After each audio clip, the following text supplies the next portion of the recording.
Dunyoning eng boy davlati qaysi deb o'ylaysiz? Amerika, Qatar? Yo'q, bu Lyuksemburg.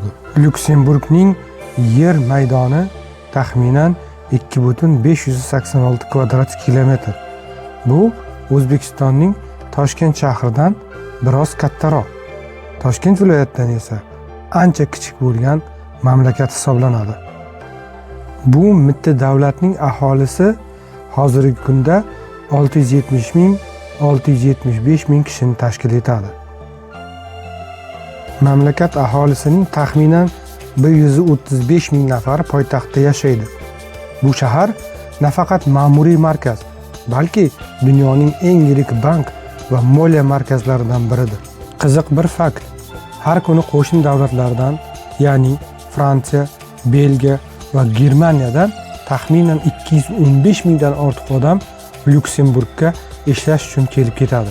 Sababi Lyuksemburgda maoshlar qo'shni davlatlarga qaraganda ancha yuqori, biroq yashash qimmat, ya'ni ijara narxi juda qimmat. Shuning uchun odamlar qo'shni davlatda yashab, bu yerga ishga kelishni afzal ko'rishadi. Dunyodagi yagona buyuk gersoglik. Lyuksemburg dunyodagi boshqaruv shakli buyuk gersoglik bo'lgan yagona suveren davlatdir. Davlat rahbari buyuk gersog, ya'ni Anri hisoblanadi. Aholining yarmi xorijliklar. Mamlakat aholisining qarib 47% chet elliklar tashkil etadi. Bu yerda 170 dan ortiq millat vakillari tinch toshuv yashaydi. Eng katta chet ellik jamoa bu Portugallardir. Hozirgi kunda bizga Yevropada yashash, sayohat qilish, o'qish imkoniyatini beradigan Schengen vizasi juda muhim hisoblanadi. Demak, mashhur Schengen vizasi, ya'ni Schengen zonasi deb ataladigan viza bitimi 1985-yilda aynan Lyuksemburgdagi kichik Schengen qishlog'ida imzolangan. Qarang, kichik bir qishloqda Schengen butun Yevropaga yurish huquqini beradigan hujjat hisoblanadi.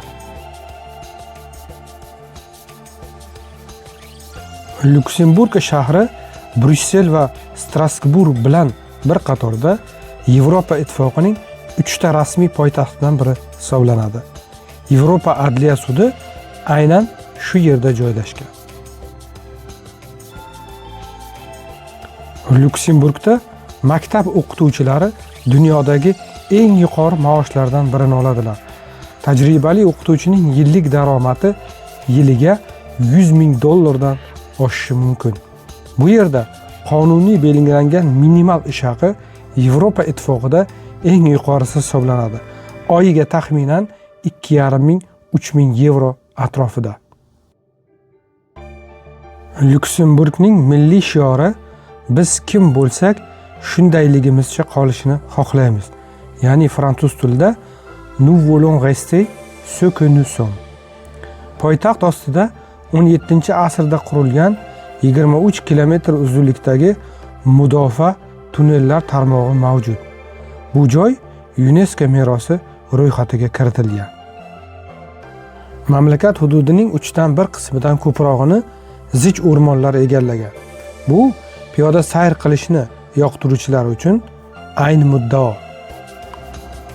Ushbu mamlakatda 2020-yildan beri avtobus, poyezd va tramvaylar barcha uchun, hatto turistlar uchun ham mutlaqo bepul. Bu ekologiyani saqlash va tirbandliklarni kamaytirish uchun qilingan ishdir. Aholi jon boshiga to'g'ri keladigan yalpi ichki mahsulot bo'yicha Lyuksemburg dunyoda birinchi o'rinda turadi. Bu yerda o'rtacha ish haqi oyiga taxminan 6 ming 7 ming yevroni tashkil etadi. Qiziq fakt: Lyuksemburg shunchalik kichik davlatki, siz bir kunda poytaxtdan chiqib, mamlakatning barcha 4 ta chegarasiga borib kelishingiz mumkin. Bu yerga sayyohlar qal'alarni ko'rish uchun keladi. Bu kichik hududda 70 dan ortiq o'rta asrlarga oid qal'alar saqlanib qolgan. Ularning eng mashhuri Vianden qal'asi hisoblanadi. Videomning oxirida sizga shu qal'a haqida ma'lumotlar beraman. Lyuksemburg shahri dunyodagi eng xavfsiz poytaxtlardan biri hisoblanadi. Jinoyatchilik darajasi juda past, politsiya esa ko'proq yordamchi sifatida ko'riladi.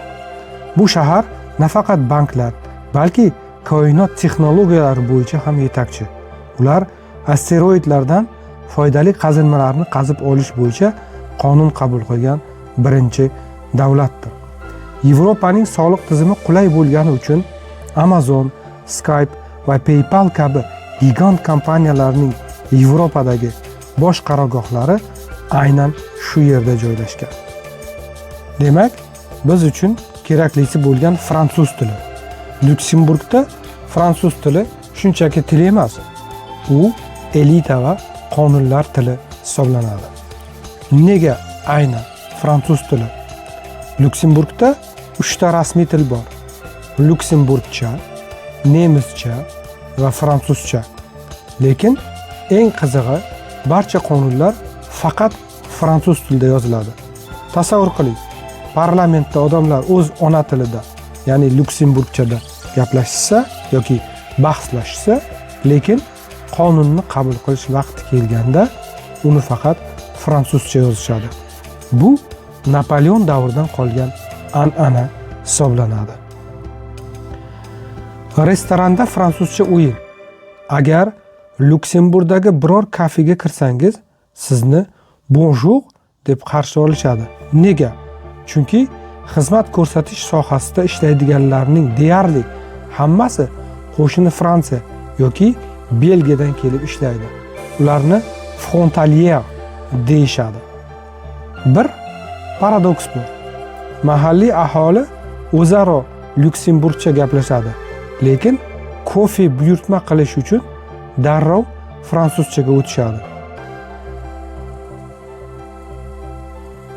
Lyuksemburg tili bolalar bog'chasi va uy tili hisoblanadi. Lekin bola maktabga borgan zahoti 1-sinfda nemis tilini o'rganadi, 2-sinfdan boshlab esa fransuz tiliga kirib keladi. Yuqori sinfga borganda esa matematika, fizika kabi fanlar faqat fransuz tilida o'tiladi. Natija: Lyuksemburgda o'sgan bola hech qanday kursga bormasdan tabiiy ravishda 3 ta 4 ta tilni mukammal biladigan super insonga aylanadi. Lyuksemburgda ko'cha nomlari odatda 2 tilda, fransuzcha va lyuksemburgcha yoziladi. Masalan, fransuz tilida Rue de la Gare fransuzcha bo'ladigan bo'lsa va lyuksemburgchada bu Gare Strasse deb talaffuz qilinadi. Tasavvur qiling, Lyuksemburgda siz do'konga kirdingiz va sotuvchi sizga 3 ta tilda savol beryapti. Siz qaysi tilda javob bergan bo'lardingiz? Javoblaringizni izohlarda yozib qoldiring. Bu shaharda shaxsiy hayotga juda hurmat yuqori. Lyuksemburgda odamlar o'z shaxsiy hayotini juda qadrlashadi. Ko'chada buyuk gersogni, davlat rahbarini qo'riqchilarsiz oddiy do'kondan non sotib olayotganini ko'rib qolishingiz mumkin va hech kim unga yugurib borib selfie tushishga yopishmaydi. Bu yerda hamma teng huquqli deb ko'riladi. Lyuksemburgda boylikning teskari tomoni ham bor. Ya'ni uy-joy narxlari juda qimmat. Poytaxtda oddiy bir xonali kvartira o'rtacha 600 mingdan 800 ming yevrogacha turadi. Shuning uchun ham ko'plab ishchilar qo'shni Fransiya yoki Germaniyada yashab, har kuni Lyuksemburgga ishga kelib ketishadi. Bu mamlakatning milliy taomining nomi Jud Mat Garde Bounen deb ataladi. Bu nomni aytish biroz qiyin bo'lishi mumkin, lekin bu taom Lyuksemburgning faxri hisoblanadi. Bu dukkakli loviya bilan pishirilgan dudlangan cho'chqa bo'yni. Lyuksemburglar ovqatlanishni juda yaxshi ko'rishadi va ularning oshxonasi fransuz nafisligi bilan nemis to'yimliligining aralashmasidan iborat. Hurmatli obunachilar, agar video yoqqan bo'lsa, like va obuna tugmasini bosishni unutmang. Yuqorida ta'kidlab o'tganimdek, bu mamlakat qal'alar mamlakatidir. Demak, men sizga bu mamlakatda mashhur bo'lgan qadimiy qal'alardan birini gapirib beraman. Tog' cho'qqisidagi mo'jiza Vianden qal'asi. Bu qal'a nafaqat Luksemburgning, balki butun Yevropaning eng go'zal va haybatli o'rta asr yodgorliklaridan biridir. Qal'a 11 va 14 asr oralig'ida qadimgi Rim istehkomi poydevori ustiga qurilgan. U o'zida ikki xil ustunni birlashtirgan: roman, ya'ni qattiq va mustahkam devorlar hamda gotika, baland arkalar va nafis bezaklar bilan birlashtirgan. Bu uyg'unlik uni haqiqiy ertaknamo saroyga aylantirgan. Qal'a Vianden shaharchasidan 310 metr balandlikda tik qoyaning ustida joylashgan. Bu joy tasodifan tanlanmagan. Qadimda u dushman hujumidan himoyalanish va butun vodiyni nazorat qilish uchun eng ideal nuqta bo'lgan. Vianden qal'asi UNESCOning butun jahon merosi ro'yxatiga kiritilgan. U Yevropadagi eng yirik va eng muhim feodal qarorgohlardan biri hisoblanadi. Qal'a haqida qiziqarli fakt. 19-asrda qal'a deyarli xarobaga aylangan. 1820-yilda u kimoshdi savdosida bir savdogarga sotilgan va u pul ishlash uchun qal'aning tomi, derazalari va qimmatbaho detallarni bo'laklab sotib yuborgan. Qal'a uzoq vaqt tomsiz va qarovsiz qolib ketgan. Faqat 1977-yilda u davlat ixtiyoriga o'tib, to'liq restavratsiya qilingan. Mashhur fransuz yozuvchisi Victor Hugo va Vianden qal'asi haqida. Ushbu yozuvchi, ya'ni Victor Hugo, Sifillar asar muallifi hisoblanadi. Bu qal'ani juda yaxshi ko'rgan. U Luksemburgda surgunda bo'lganida Viandenda yashagan va qal'aning go'zalligidan ilhomlanib ko'plab rasmlar chizgan va she'rlar yozgan. Bugun u yashagan uyda muzey bor. Hurmatli obunachilar va tomoshabinlar, tasavvur qiling, bu yerda o'rta asrlarda ritsarlar yashagan. Hozirda esa bu qal'a shunchalik yaxshi ta'mirlanganki, u yerga kirsangiz vaqt mashinasiga tushib qolgandek bo'lasiz.